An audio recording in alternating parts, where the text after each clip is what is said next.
Morning guys, I hope you're all feeling good this morning. You didn't wake up with any sore heads or anything from the last night's celebrations, from the fireworks and a glug glug glug glug glug glug. Here I am doing the same thing as per the usual, bit of woodwork.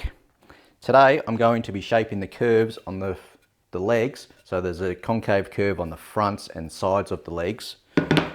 And there's also a convex curve on the side of the side stiles on the side of these bedsides.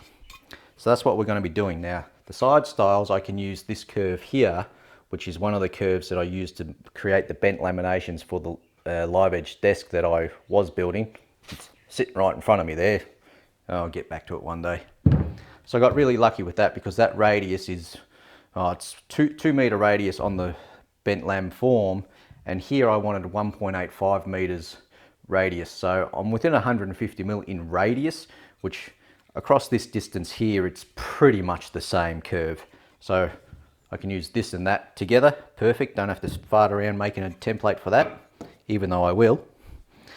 And this curve here, the concave curves on the legs, this radius is 3.75 meters in radius. So think of a 8 meter circle. And I'm just going to take this much of the circle out of it. So I could set up a router trammel with a big stick, or I could use a string as a big compass and whatnot. Or I can use another method to create big circles using a couple of sticks. So I've got everything set up here. Now I've got 3 nails here, and the 2 outside nails are at the extreme lengths of the legs here. And the curve's going to start from that point and curve in by 12 mil. So I've got my middle panel set up 12 mil in relation to these 2 outside pins. And what I could do is I could just get a ruler, put that on the 3 points there and draw a line. Now that works, but it doesn't work great because this never flexes exactly perfect. And I like perfection. So instead, I've got 2 sticks. It's basically 1 stick here and 1 stick there, and you can see that there's a bit of a bend through them where I've screwed them together. Now the way that we do this, we put the first stick up against this first pin, and at where the 2 sticks meet, we put that onto the second pin, second nail.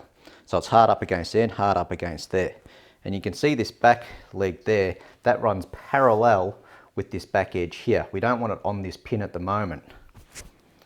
And so what I can do there is I can move this along, and that center point will gradually form an arc between this point and that point up until it gets to that pin there.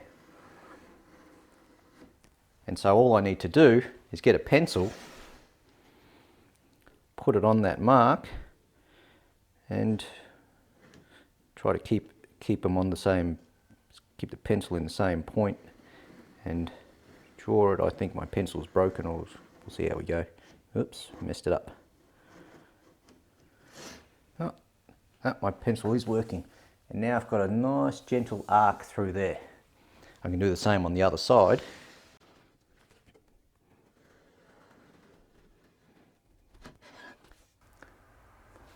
Looking pretty good there, I reckon.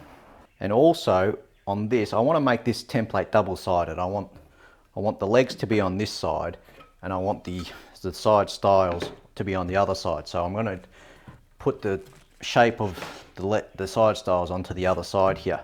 And all I need to do is make sure that I make this wide enough so that I can put this clamp here and then turn it around and put it onto the legs as well. So I've just got to figure out where it's going to go.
And now with this side complete, I can put this in here, lock that down, flip it over and mark this line here. Then I can take that over to the bandsaw, cut it out, put it back into the jig, put it onto the router table and flush trim it. Now, I've made a little bit of a mistake. Well, not so much of a mistake, it's just a little problem for me. So when I do this, I can cut down this way, but if I cut up here, that's uphill against the grain. So what I'm going to do is when I start here and cut down here, take that out, flip it around, put it in there and go back down again. The problem is that the screws are picking up this lower shoulder, not the top shoulder, but when I flip it over and puts the shoulder up the top, it now picks up those screws. So what I'm going to have to do is I'll cut all 8 of them this side, then I'll flip them over and I'll wind those screws in so that this side is in line. Something I overlooked, but I'm thinking about now there wouldn't have been much I could have done about it anyway.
So as you can see, once again, cutting with the grain by flipping it over the way that I do, I get a nice clean finish, and it's kind of shiny as soon as the light hits it. It's not torn to pieces, because if it was torn to pieces, as that light hit it like that, it would be a very matte surface, very satin surface, whatever.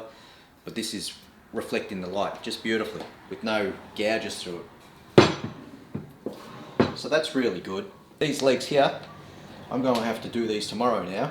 And they present a little bit of a challenge because, as you can see, it's an arc that goes, it swoops in and then swoops back out again. So when I cut this, I can cut downhill all the way here to halfway, and then from that point beyond I'm cutting uphill all the way.